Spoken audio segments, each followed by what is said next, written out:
Nah, seperti biasalah. Kalau siapa yang ikut saya, dia tahulah saya lah setiap malam.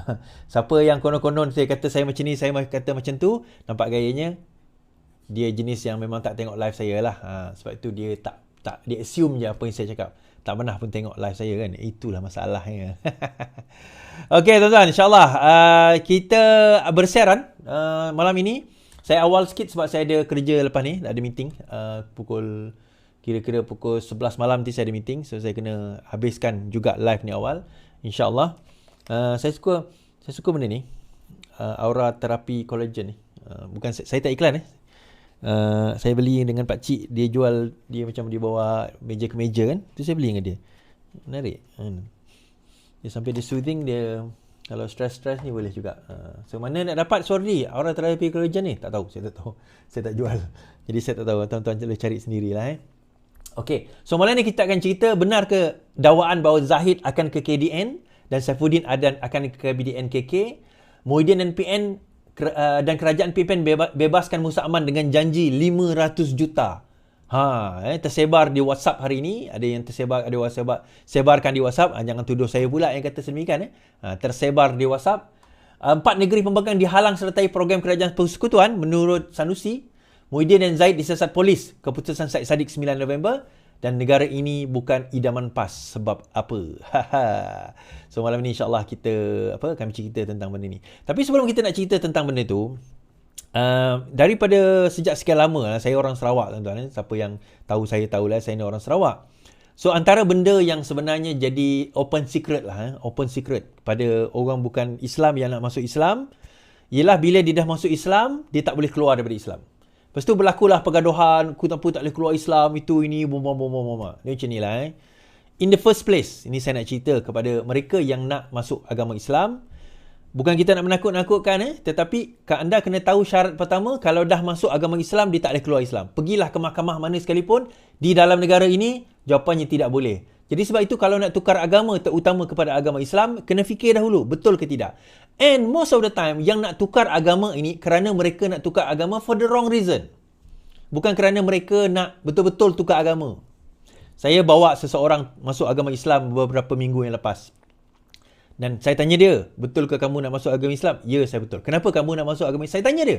Saya grill dia betul-betul. Sebab saya percaya pada agama Islam, sebab saya percaya kepada Allah, saya percaya kepada Nabi Muhammad. Dia cerita. Dan dia kepercayaan dia itu datang daripada memang dia yang nak, atas kesedaran dia sendiri, bukan sebab itu dan sebab ini. Jadi saya bawa dia dan proses itu berlangsung dan alhamdulillah telah pun memeluk agama Islam. Poinnya adalah saya tanya dia dulu betul ke, sebab saya cerita, dan juga orang yang mendakwah yang memasukkan di agama Islam tu pun cakap, kalau anda masuk ke dalam agama Islam, tidak ada jalan keluar lagi. Betul, setuju atau tidak? Dia kata setuju. Kamu tahu, kamu aware. Kamu tidak ada orang memaksa kamu. Sebab nanti dia tak nak nanti benda itu berlaku. Kenapa benda ni berlaku tuan-tuan? Kenapa commotion, gaduh, nak keluar dan sebagainya itu berlaku? Sebab the very reason orang nak masuk agama Islam tu sebab yang salah. Hadis pertama dalam hadis Imam Nawawi. Hadis pertama dalam hadis Imam Nawawi. Hadis 40 Imam Nawawi. Innamal a'malu binniyat. Setiap perbuatan itu adalah dengan niat. Hadis itu asalnya apabila hadis ni berbunyi macam ni.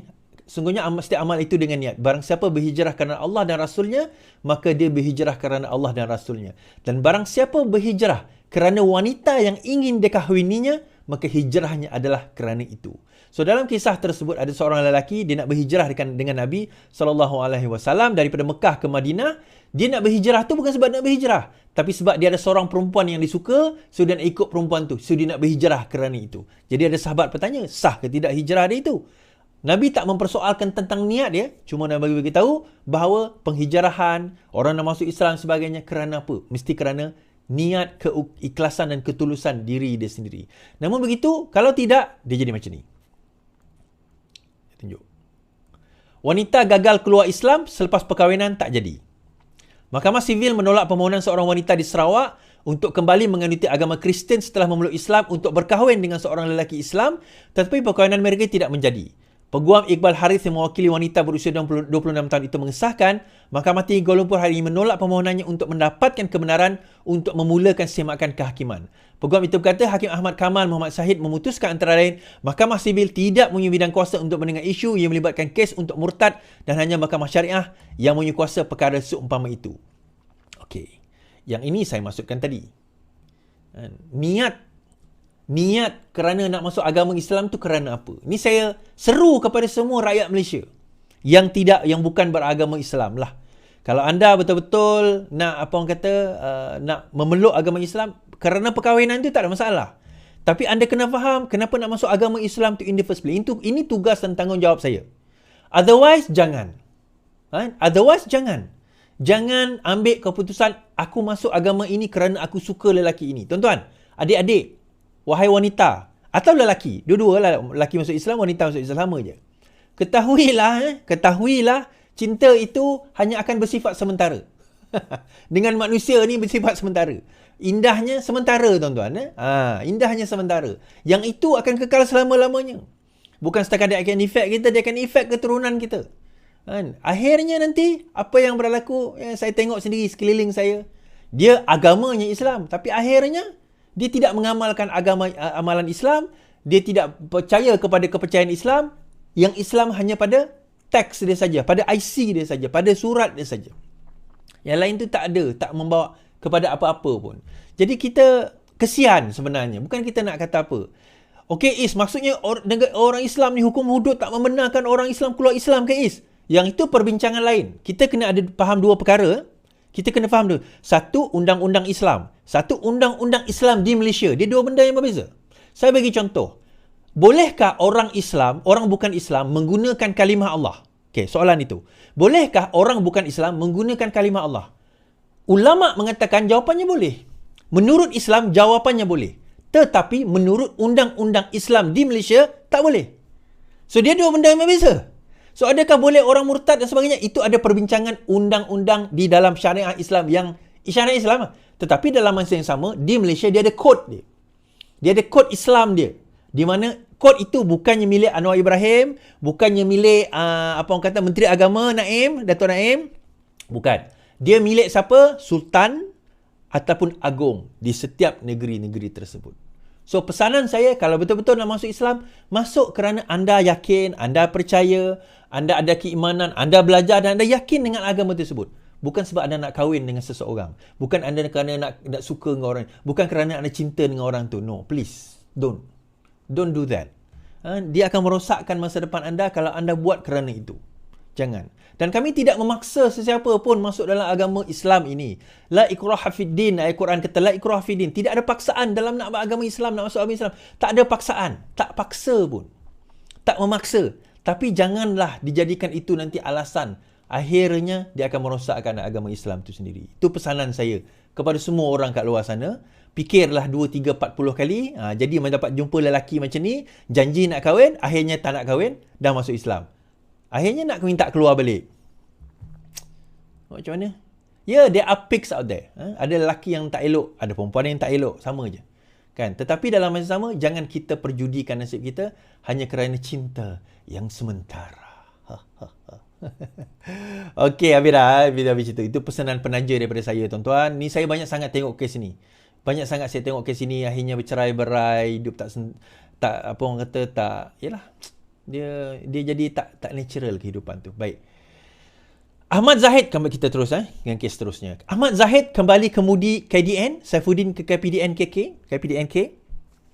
Setelah 2 bulan pemergian bekas Menteri Perdagangan Dalam Negeri, Allahyarham Datuk Seri Salahuddin Ayub, teka-teki mengenai siapa bakal calon pengganti beliau masih belum terjawab.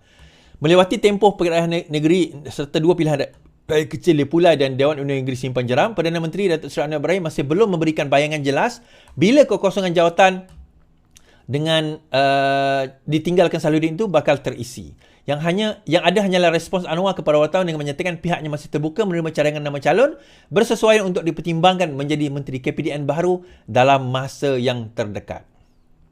Now, dia tak nyatakan dalam berita tu yang mengatakan tetapi tersebar. Ada yang kata, benar ke Zahid akan letak di bawah KDN dan digantikan Saifuddin Nasution pergi kepada KPDNK? Wallahualam, saya tak berani nak komen tentang perkara tersebut. Itu bukan bidang tugas saya. Ada juga mengatakan Adli akan dilantik menjadi Menteri KPDNK menggantikan arwah Salahuddin lah.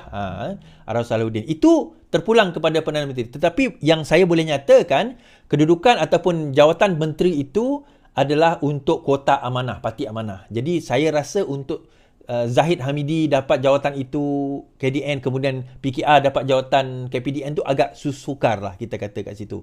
Baik, saya kata saya rasa kekalkan. Dan ada ura-ura yang mengatakan bahawa ni benar ke bahawa akan ada akan ada rombakan kabinet sekali lagi. Saya tak kata benar, saya kata tak benar. Tetapi of course akan ada berlaku lah kerana nak kena lantik kabinet yang baru kan. So ada tak berkemungkinan simpang pulai, berkemungkinan pulai iaitu yang baru menang hari itu, YB yang baru menang hari itu dilantik KPDNK. Ada kemungkinan, kita tak menafikan semua itu. Itu semua adalah kemungkinan-kemungkinan dan kita kena tunggu bagaimana perkara itu balik dan sebagainya kan. So benda ini yang kita kena tunggu nanti. Tapi bagi saya kata jawatan itu kuotanya sekarang ini diserahkan kepada Parti Amanah dan most likely tidak akan diserahkan kepada orang lain, melainkan akan ada berlaku reshuffle kabinet di dalam negara kita. Itu antara benda lah. Baik. Terbaru baru-baru ini 2-3 hari lepas kot ya Allah 2-3 hari lepas ada pertikaian, dia dinamakan pertikaian nasional, geng-geng pertikaian ni. Si Syahidan Kasim mempersoalkan, dia kata bukan ke masa angkat sumpah pulai dia kata bukan ke sebelum ini ada perkataan wallahi wabillahi watallahi diucapkan sebelum angkat sumpah, dia kata. Bukankah ada pernyataan tersebut sebelum angkat sumpah? Kenapa tak ada dah sekarang ini? Kemudian speaker kata dalam peraturan mesyuarat memang tak ada. Oh, kenapa negara ni dah tukar? Dah bila masa tukar? Dia membuktikan. Kemudian ada caption dekat situ, dekat TikTok lah, ada caption dia kata, oh, negara PNBH sementara sejak mereka berkuasa sudah pun menjadi sekular kerana mengeluar sekular. Bangang orang yang tak tahu bercakap tentang sekular tapi tak tahu langsung apa maksud sekular. Itu bukan sekular lah, bye. Ngang, baik ngang, aku boleh panggil macam itulah. Itu bukan sekular, bukan contoh sekular pun. Baik, dijawab oleh Fahmi Fazil. Dia kata dalam TikTok beliau juga, dia jawab dan saya reply lah. Saya stitchkan video tersebut dalam TikTok, boleh tengok dalam TikTok saya. Saya kata, yang pertama, tidak ada dalam sejarah pun. Tidak ada dalam sejarah pun angkat sumpah sebagai ahli parlimen kena baca wallahu wa billahi wa tallahi. Tak ada. Dan Fahmi Fazil letakkan video Muhyiddin Yassin angkat sumpah, tak ada. Video Muhyiddin Yassin, video Hadi Awang angkat sumpah, tak ada. Dan akhirnya dia letak video Arau sendiri angkat sumpah, tak ada perkataan wallahi wa billahi wa tallahi itu. Yang ada bahawasanya saya bersumpah sekian. Bersumpah itu ada. Tetapi perkataan wallahi wa billahi wa tallahi itu tak ada. Tak ada disebut. Kemudian saya persoalkan. Sebelum saya persoalkan, kita baca berita. Okay. Dari Penggan dulu, MP tak lepas wallahi wa billahi wa tallahi. Menteri Komunikasi Digital menjelaskan bahawa kalimah wallahi wa billahi wa tallahi sememangnya tidak dilafazkan ketika majlis angkat sumpah ahli parlimen. Bukan saja penggal ini, penggal-penggal yang lepas pun tak ada. Menerusi video ni muat naik, Fahmi berkata ni Pertuan Rakyat Tan Sri Johari Abdul juga memberikan jawapan perkara itu tidak ada dalam peraturan mesyuarat. Ia turut membabikan angkat sumpah oleh Syahidan dan Timbalan Menteri Datuk Seri Ahmad Zahid Hamidi pada tahun lepas, Ahli Parlimen Bagoh Muhyiddin Yassin, Ahli Parlimen Marang Abdul Hadi dan terbaru Ahli Parlimen Kulai Syuhaizan Kayat pada Selasa lepas. Jelas tidak ada ungkapan wallahi wa billahi wa tallahi dalam majlis angkat sumpah ahli-ahli parlimen. Bukan hanya dalam penggal ini, penggal-penggal sebelum ini pun tak ada. Datuk Seri Syahidan hentilah cuba membuat provokasi dalam parlimen dengan kenyataan-kenyataan balas ataupun kenyataan yang tidak berfakta. Sekarang saya pelik dengan dia orang. Saya tak tahu sama ada dia intention ke tak intention ke. Takkanlah dia bukan kali pertama jadi ahli parlimen ni tuan-tuan. Dia bukan kali pertama jadi ahli parlimen ni. Dia dah banyak tahun dah dia jadi ahli parlimen. Takkan dia tak ingat dia angkat sumpah tu bagaimana? Itu yang pertama. Kedua, kenapa guna dalam peraturan mesyuarat itu perkataan bersumpah? Kenapa saya bersumpah? Bukannya wallahu ya billahi wa tallahi saya akan. Kenapa tak guna perkataan itu? Jawapannya mudah saja. Ahli parlimen ni terdiri daripada pelbagai agama. Kalau ada perkataan wallahi wa billahi wa tallahi yang bukan Islam, bagaimana? Itu je jawapan dia. Itu sebab dia. Bersumpah ini tak perlu sebut wallahi wa billahi wa tallahi. Saya bersumpah. Cukup sumpah itu pun dah dikira valid dah dalam Islam. Dan perkataan bersumpah ni bukan setakat dalam Islam. I solemnly swear, dalam agama Hindu pun ada, agama Kristian pun ada, agama Buddha pun ada. Dalam agama-agama lain semua ada. Perkataan saya bersumpah ini. Jadi lebih afdal sebenarnya nak keluarkan perkataan bersumpah. But that's not the point. Poinnya dekat sini tuan-tuan, mereka nak cuba nak memainkan sentimen agama. Sebab itu malam tadi saya kata, kalau sekiranya dia tak ada sentimen bangsa dan agama, dia tak tahu nak main apa dah tuan-tuan. Dia orang tak tahu nak main apa dah. Sentimen apa dia orang nak main sekarang ni, dia orang tak tahu dah. Apa benda ni nak kenakan PMS tak tahu. Yalah dia main jalan juga benda ni. Yang dia sendiri tahu benda tu akan pelangkung kepala diri dia sendiri. Dia sendiri akad sumpah tak sebut pun wallahi tu. Tahun lepas, tahun sebelumnya. Tak ada pun. Tapi kenapa dia sebut juga? Sebab dia nak guna perkataan sekular. So orang-orang, walaun yang bodoh dan bangang yang pergi share benda tu. Tengok. Sekular kerajaan ni nampak sangat dia buang perkataan wallahi. Ini syiar Islam dibuang. Itulah. Kadang-kadang kita nak betulkan orang yang bodoh ni memang payah lah tuan-tuan. Tapi yalah, kita ni kerja kita bukannya untuk orang bodoh macam tu. Kerja kita untuk nak menerangkan kepada rakyat. Itu yang paling penting sebenarnya. Habis kat situ. Okey. Muhyiddin Yassin menghadap polis lagi siasatan 3 jam. Pengurusi Perikatan Nasional Muhyiddin Yassin menghadap polis lagi bagi membantukan siasatan kes 3R. Kemudian melaporkan di siasat. Beliau disiasat di pejabat Lembaga Pembangunan Pelaburan Malaysia MIDA di Kuala Lumpur. Dia hadir kira-kira jam 9 suku dan beredar kira-kira jam 12 tengah hari. Hampir 3 jam. Anggota Parlimen Paguh yang juga Presiden Bersatu itu tidak memberikan sebarang kenyataan kepada media. Dia hanya tersenyum dan melambai tangan. Yelah, dulu Perdana Menteri pun mana pernah dia bagi kenyataan Abah. Dia senyum. Senyum-senyum. Oh, ni live lah? Ni live lah? Ni live lah? Dia berani ke nak bagi kenyataan Abah macam tu? Tak ada beraninya tuan-tuan. Okey. Ketua Polis Negara Razaruddin Hussein sebelum ini dilaporkan berkata siasatan berhubung perkara itu dilakukan unit siasatan jenayah terkelas Bukit Aman mengikut Seksyen 4 Sub A Akta Kesalahan Pilihan Raya dan Seksyen 233 Akta Komunikasi. Pada 3 September lalu dia dikatakan mengeluarkan kenyataan berbaur perkauman dalam ceramah semasa kempen di Simpang Jeram, Johor. Di antaranya dia kata orang Melayu tidak lagi menguasai kerajaan. Sementara itu Razaruddin ketika dihubungi hari ini mengesahkan polis mengambil keterangan Muhyiddin Yassin. So dalam kenyataan lain, Polis Diraja Malaysia juga mengambil keterangan daripada Muhyiddin dan juga bekas Menteri di Jabatan Perdana Menteri Datuk Muhammad Zaid Ibrahim pada Khamis. Pengarah Jabatan Siasatan berkata, Muhyiddin Yassin tadi dekat MIDA dan dikatakan bahawa beliau semua soalan yang dikemukakan telah dijawab sepenuhnya oleh kedua-dua pemimpin tersebut. Alhamdulillah, kerjasama yang diberikan adalah sangat baik dan perikatan sangat profesional. Okey.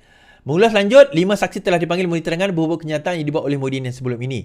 Menurutnya, pengurus PN itu mendakwa orang Melayu akan kehilangan kuasa ketika berceramah semasa kempen PRK di Simpang Jeram, Johor baru-baru ini. Dia, itu saya kata tadi, dua elemen dia Melayu, Islam, Melayu. Dia dua benda ni je. Dua benda ni je. Untuk dengan orang yang taksub ni, itu je yang dia boleh jual sebenarnya. Dia tak akan cerita polisi. Dia tak boleh cerita polisi pun. Dia tak boleh cerita kejayaan dia pun. Apa benda kejayaan yang dia buat? Apa kejayaan yang dia buat dia berjaya lakukan? Malah kalau kita tengok dekat negeri-negeri yang so-called negeri-negeri PN ni pun, tak ada kejayaan yang mereka boleh banggakan pun di negeri-negeri PN ni. Saya bagi contoh tuan-tuan. Okey, Sanusi claim Kedah terima pelaburan diluluskan 14.6 bilion ringgit. Kerajaan negeri Kedah menerima pelaburan diluluskan berjumlah 14 bilion bagi tempoh Januari hingga Jun 2023 katanya. Beliau berkata angka itu satu pencapaian membanggakan dipacu dengan kelengkapan fasiliti terutama di Kulim High Tech Park selain Kepatan San membuat keputusan. Ini satu pencapaian yang membanggakan dalam tempoh 6 bulan dan mungkin kita akan mencatat lebih daripada itu dalam tempoh 6 bulan lagi. Sasaran Kedah dalam Pelan Pembangunan 2035 setiap tahun kita akan capai purata 10 bilion katanya. Beliau berkata demikian kepada pemberita setelah memurusikan majlis di ahli lembaga pengarah Kulim Technology Park Corporation. Mengulas berkenaan Kedah Rubber City di Padang Terap, Muhammad Sanusi berkata kerajaan negeri telah melaksanakan tanggungjawab bagi menyediakan fasiliti. By the way, Kedah Rubber City yang sepatutnya melaburkan I think about 4 bilion telah menarik diri daripada melabur di negeri Kedah. Okey. Nah, sebelum kita pergi yang itu kan. Kita tak ada masalah sebenarnya kalau sekiranya kerajaan negeri Kedah berjaya menarik pelaburan dan sebagainya, kita sebenarnya tak ada masalah. Tetapi kalau sekiranya dia nak claim bahawa itu adalah atas usaha dia sendiri tanpa bantuan daripada federal, itu adalah satu kesilapan dia.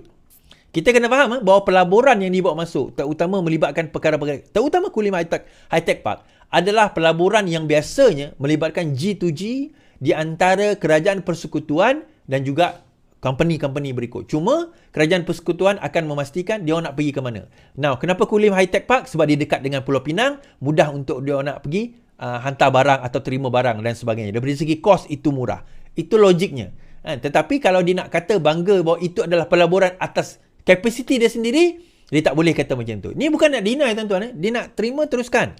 Kalau dia nak teruskan juga dengan benda ni, claiming benda perkara-perkara sebegini, kita tanya juga apa jadi dengan Langkah Sukar yang kata nak bangunkan Langkawi 40 bilion. Apa jadi dengan REE? Nampak gayanya macam dah tak berbunyi dia sekarang ni. Apa jadi dengan projek-projek yang di-announcekan sebelum ini? Yang mana betul-betul melibatkan secara kerajaan negeri secara direct.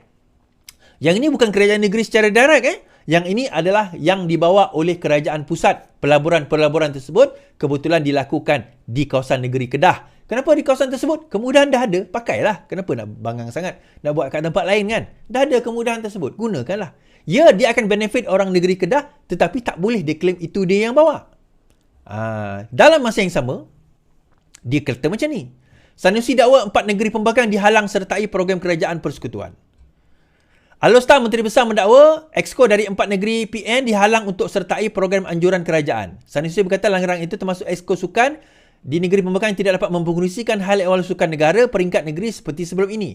Sebaliknya, kata beliau, pelaksanaan program itu turut diserahkan kepada pejabat ICU di bawah Jabatan Perdana Menteri untuk melaksanakan program berkenaan di negeri pembangkang. Tapi mereka nak pakai DO di peringkat daerah. Exco Sukan mereka tak mau pakai. DO mereka nak. Nampak tak? Dia kata. Saya rasa tak sihat politik macam ni. Awak mereka pecat Kedah dari Malaysia dah kah? Kalau rasa kita Kedah part Malaysia tak patut buat macam ni. Politik itu tahun 70-an, 80-an boleh lah. 20-23 tak boleh orang macam tu. Habak mereka tak payah main politik macam tu, katanya. Okay, saya tak nak baca yang lebih-lebih lagi lah. Dia macam ni penglibatan, bila melibatkan projek ataupun program federal, maka ia melibatkan kerajaan ataupun melibatkan pusat. Melibatkan pusat. Dalam kes ini, Kementerian Belia dan Sukan. Bila Kementerian Belia dan Sukan, bajet itu datang daripada pusat. Kalau sekiranya Kedah nak buat juga perkara tersebut, senang saja. Dia buat projek di peringkat negeri. Yang itu, gunakanlah Exco negeri. Itu tujuan Exco negeri. Bila dia sebut tadi, Majlis Sukan Negara melibatkan projek yang melibatkan negara, itu melibatkan program negara dan juga DO kawasan tersebut.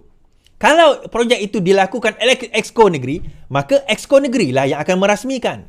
Nah, kenapa nak guna bajet federal tetapi negeri nak pergi claim? Kalau itu adalah projek, orang kata projek federal lah yang pergi claim. Kenapa negeri nak pergi claim? Apa negeri tak nak buat apa-apa ke? Negeri tak boleh buat, negeri tak ada bajet ke nak buat benda tu? Kita cerita tadi 14 bilion, 40 bilion, 4 trilion, 5 trilion, tetapi masih lagi nak harapkan bajet daripada federal. Nak buat sukan di negeri kamu sendiri. Sedih ni tuan-tuan. Sedih ni. Tak payah kita cerita banyak-banyak benda itulah. Kesian kita kat orang negeri Kedah dapat pemimpin macam ni. Masih lagi nak berharapkan kepada federal. Tapi kutuk federal bukan main kan? Habis. Baik. Saya nak bawa cerita Syed Saddiq malam ni sikit. Keputusan kes Syed Saddiq diketahui 9 November. Mahkamah Tinggi Kuala Lumpur menetapkan 9 November depan untuk memutuskan sama ada Syed Saddiq dilepaskan atau disabitkan atas 4 pertuduhan bersuabahat, pecah amanah, salah guna harta dan pengubalan wang haram. Berdasarkan carian dalam sistem kehakiman hari ini, Hakim Azhar Abdul Hamid akan menyampaikan keputusan kes pembelaan itu pada 9 pagi, 9 November. 9 November ke apa Oktober, November. 9 hari Khamis. Oh, dekat mana Timbalan Pendakwa Raya mengesahkan tarikh itu pada Pada 14 Mac, pasukan pembelaan menutup kesnya setelah memanggil 4 saksi termasuk Syed Saddiq yang memberi keterangan membela diri selama 2 hari bermula 22 September. Pada 28 Oktober lepas, Syed Saddiq 30 diperintahkan membela diri atas 4 pertuduhan setelah pihak pendakwa berjaya membuktikan kes prima facie terhadap tertuduh di peringkat akhir. Pihak pendakwaan menutup kesnya pada 27 September 2022 setelah memanggil 30 saksi yang bermula dalam perbicaraan bermula 21 Mei. Antara saksinya adalah ibu bapa Syed Saddiq, Sharifah Mahani Syed Abdul Aziz dan Syed Abdul Rahman Abdullah Assagoff serta Rafiq Hakim yang merupakan bekas penolong bendahari Angkatan Bersatu Anak Muda Armada atau Bersatu. Syed Saddiq didakwa bersubahat dengan Rafiq yang diamanahkan dengan dana berjumlah 1 juta untuk melakukan pecah amanah dengan menyalahgunakan dana. Perbuatan itu dilakukan di CIMB Bank Berhad. Mengikut Seksyen 406 membawa hukuman maksimum 10 tahun penjara. Bekas ketua Armada itu didakwa menyalahguna $120,000 daripada akaun Islamic Bank Berhad untuk diri sendiri dengan menyebabkan Rafiq melupuskan wang itu di Melayan Banking pada 21 April. Pertuduhan dibuat mengikut Seksyen 403 Kanun Keseksaan yang membawa hukuman penjara minimum 6 bulan, maksimum 5 tahun dengan sebatan dan boleh dikenakan denda jika sabit kesalahan. Beliau juga berdepan 2 pertuduhan melibatkan diri dalam aktiviti pengubahan wang haram, iaitu memindahkan wang masing-masing kira-kira $50,000 ke dalam akaun syarikat kepada akaun milik ASB di sendiri yang merupakan hasil aktiviti haram di sebuah bank di Jalan Perling, Taman Perling, Kuala Lumpur, Johor Bahru. Pertuduhan menurut Seksyen 4 Sub 1 Sub B Akta Pencegahan Wang Haram, penjagaan pembiayaan keganasan dan hasil aktiviti haram yang boleh dihukum di bawah Seksyen 41 Akta yang sama, memperuntukkan hukuman maksimum penjara 15 tahun, denda 5 kali ganda jumlah dan hasil aktiviti haram jika sabit kesalahan. Now, setakat ini, okay, kes tersebut berbeza dengan cerita-cerita, tak payah cerita kes Zahid detail, tapi kita cerita kes ini detail. Setakat ini, apa yang berlaku dalam kes tersebut adalah wang tersebut telah berjaya. Pertama, Rafiq itu sendiri. Should I tell the story? Saya cerita jelas sikit. Rafiq itu sendiri mengatakan dalam penghakiman bahawa dia diberikan dana sebanyak $250,000. Total dana 1 juta. Total dana yang dikeluarkan pada akaun nombor 1 adalah 1 juta. Now, 1 juta itu dibagikan kepada beberapa portion. Antaranya $250,000 yang Rafiq dapat. So, Rafiq dikendaki melupuskan, tetapi dia kantoi, tuan-tuan. Ada cerita dia lah. Saya tak nak cerita kat sini lah, tunggu full judgment keluar nanti, saya baca. Tapi dia kantoi kat situ. Disebabkan kantoi itulah menyebabkan Syed Saddiq kena. Dan dikatakan sejumlah $50,000 telah dipindahkan daripada akaun itu masuk ke dalam ASB dia sendiri. Dan dia kata itu adalah derma dan sebagainya. I don't know apa dia punya defend lah. Tapi dia ada defend yang digunakan. Now, adakah beliau akan didapati bersalah atau tidak? 9 November nanti kita tentukanlah. Tapi kalau kita tengok daripada itu, jelas ada money trail. Money trail itu keluar daripada akaun Bersatu, pergi kepada Rafiq sebagai saksi utama, dan dia telah masuk. Persoalan sekarang ini, adakah duit itu masuk ke dalam adakah duit ASB yang masuk ke dalam akaun ASB itu, adakah itu duit yang boleh dibuktikan datang daripada jumlah 1 juta tadi itu? Itu persoalan.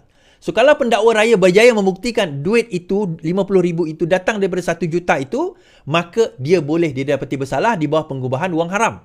Itu satu kaedah yang boleh digunakan.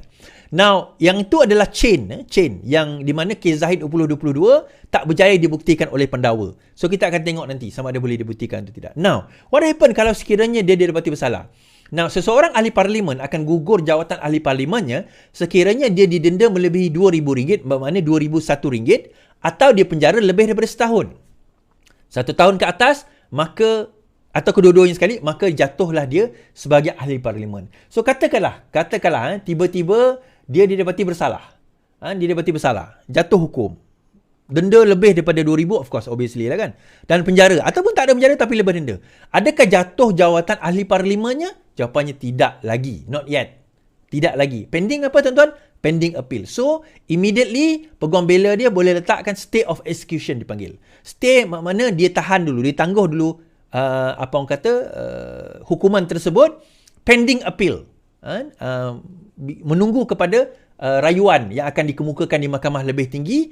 Maka proses itu akan berlaku beberapa tahun sehinggalah mahkamah terakhir. Kalau mahkamah tinggi, dia mahkamah terakhir, mahkamah persekutuan memutuskan dia tetap bersalah, maka di situ barulah jatuh. Itu pun mengambil masa saya rasa 5 tahun lagi kot. Bukti dia, tuan-tuan tengok sendiri Najib Tun Razak hari itulah, walaupun sudah didapati bersalah, tetapi dia masih lagi menjadi ahli parlimen kerana perkara tersebut. Sebagaimana kita tahu, dia adalah stay of execution. Okay? Stay of execution. Baik. Dalam masa yang sama, dana tersebut, kita cerita tentang dana. Saya akan kembali kepada cerita dana ni, tapi saya nak bawa cerita yang PAS sebut kan, dalam ceramah beliau, ceramah apa ke tak tahulah.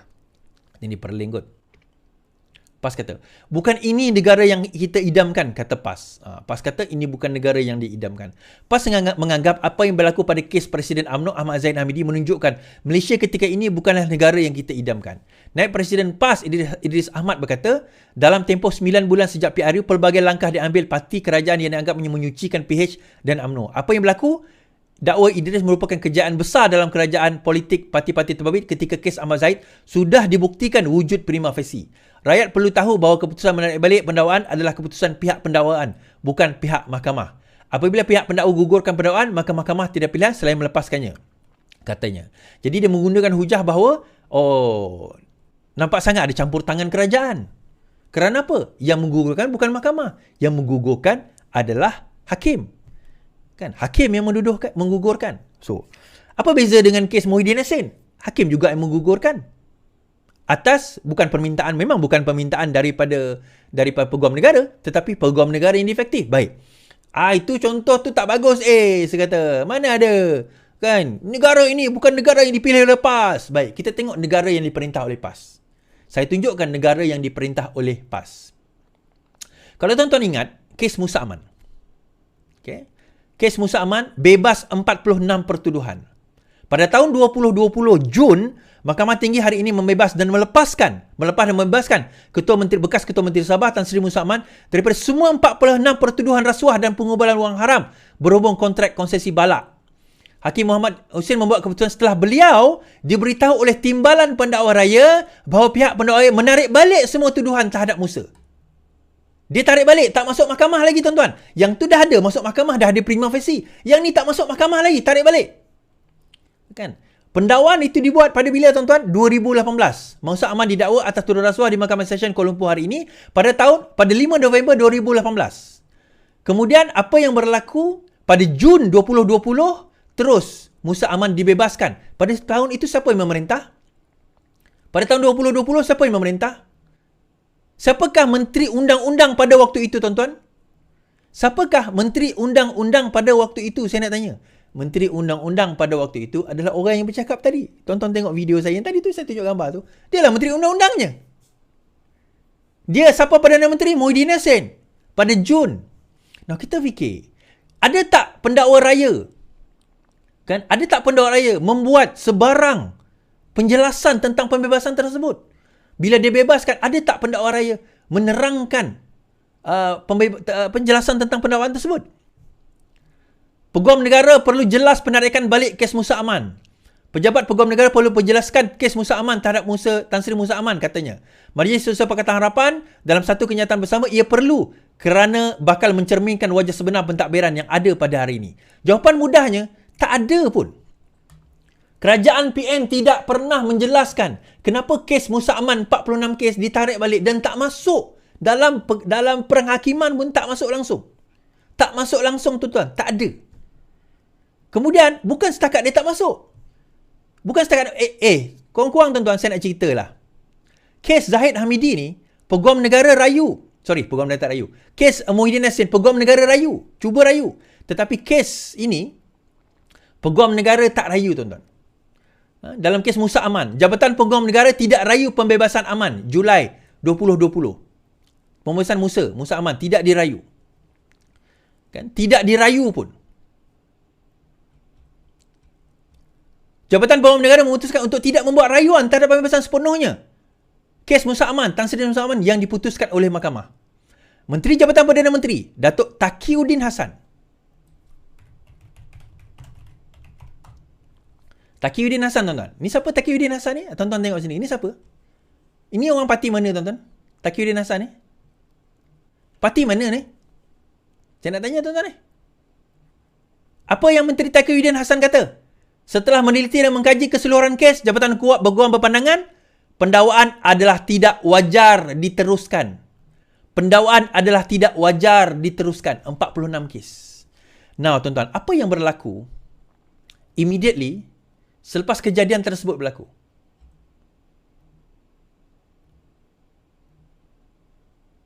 Apa yang berlaku, tuan-tuan?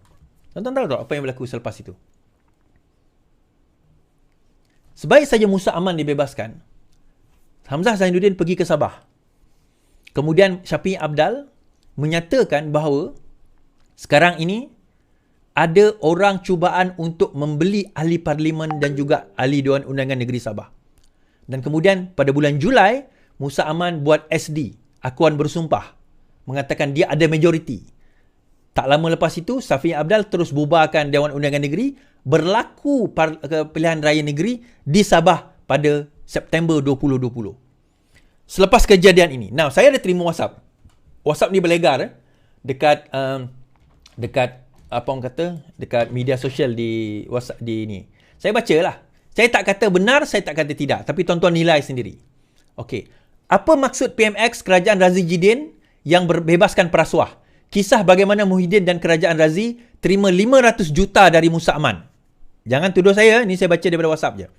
Pada November 2019, Musa Aman ditahan SPRM dan akhirnya pada 23 Mei, Musa Aman didakwa dengan 35 pertuduhan berhubung penganugerahan kontrak konsesi balak negeri itu.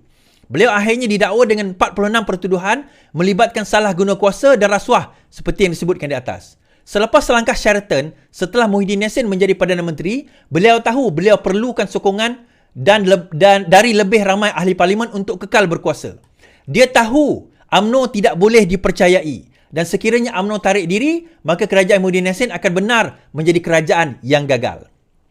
Pada masa yang sama, UMNO juga berkomplot tidak mahu bersama dengan Bersatu. Tapi menjadi kerajaan adalah lebih baik dari menjadi pembangkang. Maka mereka bersetuju, iaitu bersama dengan Bersatu. Untuk itu, Muhyiddin Yassin perlukan sokongan di Sabah bagi meyakinkan semua di Sabah sama ada dari PH, BN, kerajaan dan pembangkang bagi menyokong Muhyiddin Yassin dan kerajaan pada ketika itu. Seorang yang diketahui mempunyai dana dan kekuatan tersebut tidak lain tidak bukan ialah Musa Aman.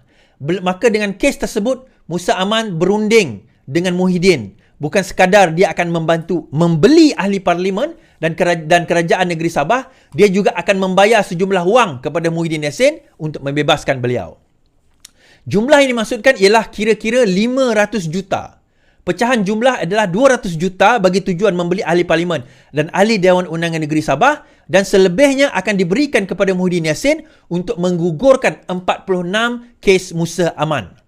Di sini beberapa peristiwa berlaku. Pada 9 Jun, Musa Aman dibebaskan dari 46 pertuduhan. Mahkamah Tinggi membebaskan dan melepaskan DAA Musa Aman setelah Timbalan Pendakwa Raya Datuk Azhar Abdul Hamid berkata bahawa pihak pendakwaan menarik semula tuduhan terhadap Musa. Bermakna AGC telah memberi arahan agar semua pertuduhan ditarik balik sebelum kes tersebut dibicara. Kes itu tidak pernah dirayu oleh Peguam Negara setelah itu. AGC adalah Idris Harun, dilantik pada 6 Mac 2020 oleh Muhyiddin Yassin. Mac dia dilantik, Jun dia membebaskan Musa Aman. Setelah langkah pertama itu berlaku, maka berlaku langkah kedua, iaitu pengambil alihan Sabah. Sebulan selepas itu, iaitu pada 30 Julai 2020, Musa Aman mendapat 33 akuan bersumpah menyatakan bahawa dia ada majoriti dan kerajaan Syafiee Apdal telah tumbang. Syafiee Apdal enggan tunduk kepada tersebut dan akhirnya mengumumkan pilihan raya Sabah pada September 2020. 300 juta tersebut diserahkan secara tunai kepada Hamzah Zainuddin yang pada ketika itu menaiki jet peribadi pada Jun 2020 pergi ke Sabah, kononnya ada pertemuan atas urusan rasmi. Ia berlaku beberapa hari selepas kes Musa Aman digugurkan. Hamzah ke Sabah bukan sekadar untuk melihat sendiri perkembangan pembelian tersebut, malah membawa wang tunai kembali kepada presidennya di Kuala Lumpur. Pada waktu itu Hamzah Zainuddin adalah Menteri KDN. Peristiwa membeli adun ini telah didedahkan oleh Syafiee Apdal yang menuduh kehadiran Hamzah ke Sabah pada Jun 2020 itu adalah untuk membeli ahli Dewan Undangan Negeri Sabah agar melompat. Tidak diketahui oleh Syafiee juga bahawa sejumlah 300 juta bertukar tangan dari Musa Aman kepada Hamzah kepada Muhyiddin Yassin. Sebab itulah bila PMX sebut bahawa Kerajaan Perikatan Nasional sewaktu mereka berkuasa, Razijidin terus marah dan koyak. Sebab itulah bila PMX sebut bahawa inilah kerja Kerajaan Perikatan Nasional sewaktu mereka berkuasa, Razijidin terus marah dan koyak. Mereka tahu rahsia mereka telah terbongkar. Sekarang anda tahu kenapa Razijidin koyak. Kerana dia juga mengetahui jumlah 300 juta dan peristiwa pembebasan Musa Aman tersebut. Kerana itu juga mereka berani menuduh PMX campur tangan dalam urusan kehakiman kerana mereka lah yang sebenarnya melakukan perkara tersebut. Okey.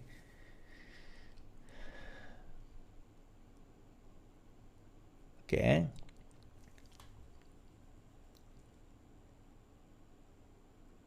Ini adalah daripada Head Topics pada 1 bulan 5 2021. Kita tengok berita ni.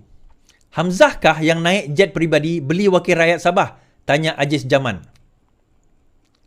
Antara pemimpin yang kerap turun ke Sabah menggunakan jet peribadi ketika itu tidak lain tidak bukan Hamzah Zainuddin katanya. Salinan URL umum tahu lawatan Hamzah ke Sabah tahun lalu 2020 yang saya cerita tu membawa kepada sidang media dan pengumuman pertama yang dibuat oleh dua wakil rakyat yang mengumumkan sokongan kepada Perikatan Nasional, kata Aziz Zaman.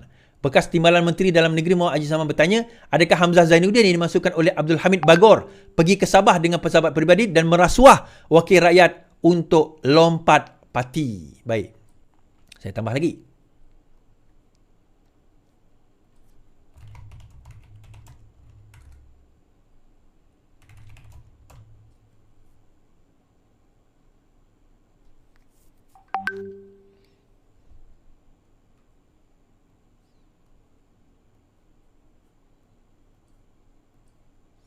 Kita dah tuan-tuan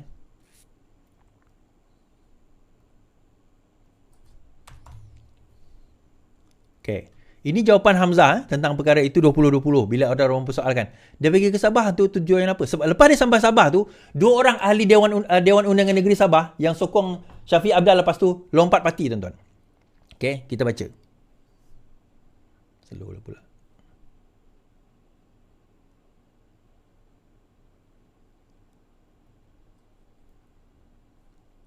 Okay.